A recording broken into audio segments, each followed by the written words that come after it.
بسم اللہ الرحمن الرحیم، اللہم صلی علی محمد وعلی آل محمد۔ ناظرین کرام، حدیث پاک میں آتا ہے کہ جس کا معنی و مفہوم کچھ یوں ہے۔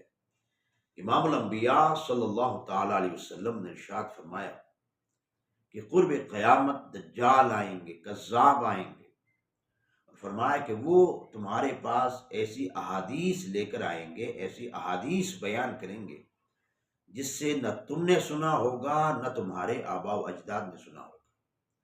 ناظرین کرام، آج کا دور سوشل میڈیا کا دور ہے، اور آج کے دور میں فتنوں کی کثرت اور زیادہ ہو گئی ہے۔ جہاں نظر اٹھا کر دیکھتے ہیں ہمیں کوئی نہ کوئی فتنہ مذہب کے لبادے میں نظر آ جاتا ہے، اور یہ وہ لوگ ہیں کہ ان کی اپنی ذات پر اسلام نافذ نہیں ہے، لیکن یہ دین کے مبلغ اور دین کے داعی بنے بیٹھے ہیں، اور ان کا مقصد اور ان کے عقائد، ان کے نظریات، ان کا انداز تبلیغ یہ ہے کہ یہ جھوٹی روایات کو، جھوٹی گڑی ہوئی احادیث کو بنیاد بنا کر اپنے نظریے اور اپنے عقیدے کو مضبوط کر رہے ہوتے ہیں۔ وہ ایسے ایسے مسائل، ایسی ایسی باتیں بیان کرتے ہیں کہ جس کا 1400 سال کی تاریخ میں کوئی وجود نہیں ملتا ہے، اور ان میں سے کچھ مشہور ایک ساحل ندیم ہے جس کی اپنی ذات پر اسلام نافذ نہیں ہے، انگریز کا لباس پہنا ہوا ہوتا ہے، شکل سے ایک گنڈا لگتا ہے، اور وہ اس کی باتیں، اس کی تقریریں، اس کی اکثر باتیں اور اکثر تقریروں کی بنیاد من گڑت احادیث اور من گڑت روایات پر ہے۔ ان میں سے ایک اس کی بات، اس کی کڑی ہوئی بات، وہ کہتا ہے کہ جب دجال آئے گا تو جو سب سے زیادہ اس کے ہاتھ پر بیعت کریں گے دجال کے، وہ علماء ہوں گے۔ اس کا کہنا یہ ہے کہ جب دجال آئے گا تو دجال کے ساتھ کثرت سے علماء شامل ہو جائیں گے، اور اس کو حدیث قرار دے رہا ہے۔ حالانکہ تحقیق کی گئی ہے، تحقیق سے بات ثابت ہے، اس کا حدیث رسول کے ساتھ کوئی تعلق ہی نہیں ہے۔ ایسی حدیث ذخیرے احادیث میں ہے ہی نہیں ہے، اور یہ گڑی ہوئی بات کو حدیث رسول قرار دے کر گنونا کام یہ کر رہا ہے کہ جو کام انگریز سامراج کا ہے، دین دشمنوں کا ہے، اسلام دشمنوں کا ہے، وہ کام یہ کر رہا ہے۔ وہ کام کیا ہے؟ وہ کام یہ ہے کہ امت کو، مسلمانوں کو، سادہ لو مسلمانوں کو علماء سے متنفر کر دیا جائے، اس لیے کہ آقا علیہ الصلوۃ والسلام کے بعد نبوت ختم ہوئی۔ اب صبح قیامت تک دین کا کام کس نے کرنا ہے؟ علماء نے کرنا ہے، اور علماء کو ہی انبیاء کا وارث قرار دیا گیا ہے۔ تو یہ کر کیا رہا ہے؟ جھوٹی احادیث کو گھڑ کر، اور ان جھوٹی احادیث پر اپنے باطل نظریے کی بنیاد یوں رکھ رہا ہے، وہ اس اپنے باطل نظریے کی، کہ لوگوں کو، مسلمانوں کو، سادہ لوگ مسلمانوں کو علماء سے متنفر کر دیا جائے۔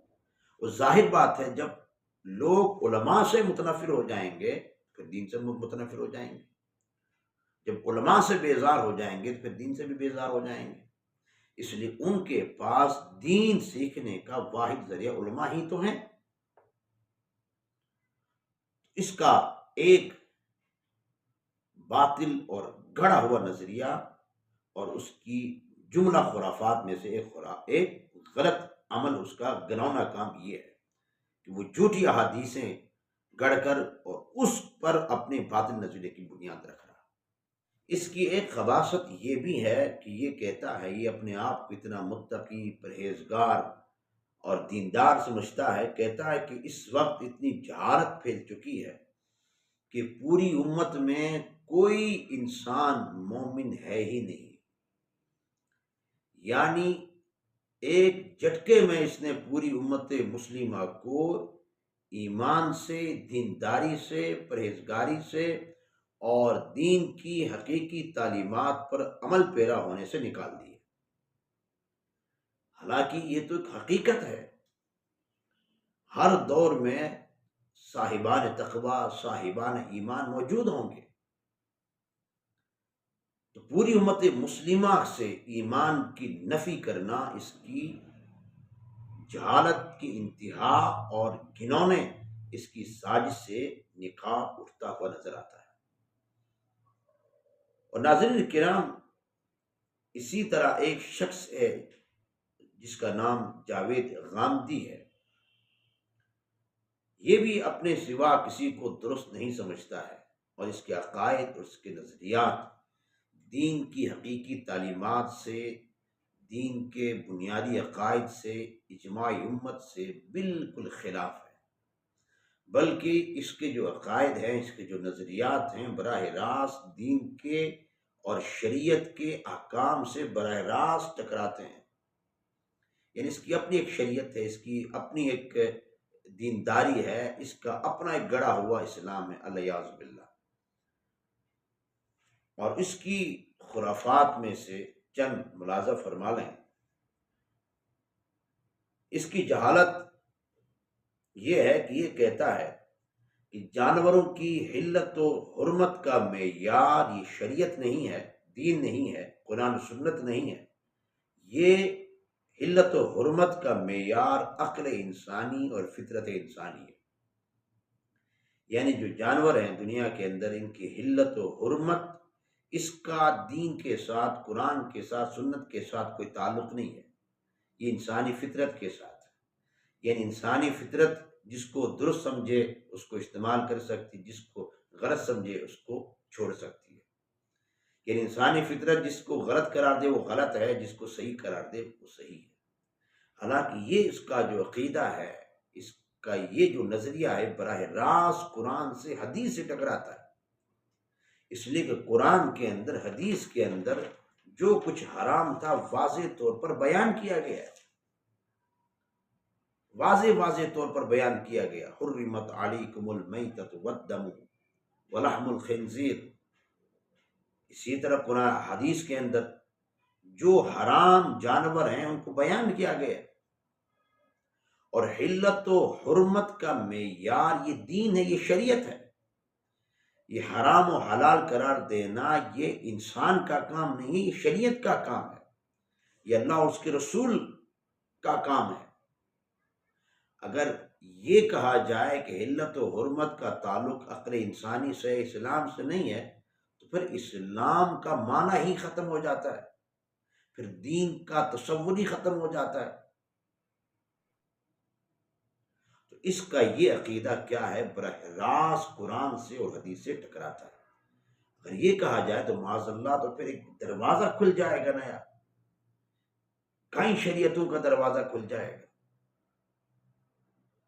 پھر جس کی جو سمجھ میں آ جائے اس کو اختیار کر لے، اس کو شریعت بنا لے، کیونکہ حلال و حرام یہ تو شریعت کا حصہ ہے، اور شریعت اللہ کے قانون اور تاجدار کائنات صلی اللہ علیہ وسلم کے قانون کا نام ہے۔ تو اسی طرح یہ کہتا ہے کہ زکوٰۃ کسی بھی چیز کو زکوٰۃ کے نصاب سے نکال دینا، یا کسی چیز کو زکوٰۃ کا نصاب قرار دینا، یہ ریاست کا کام ہے۔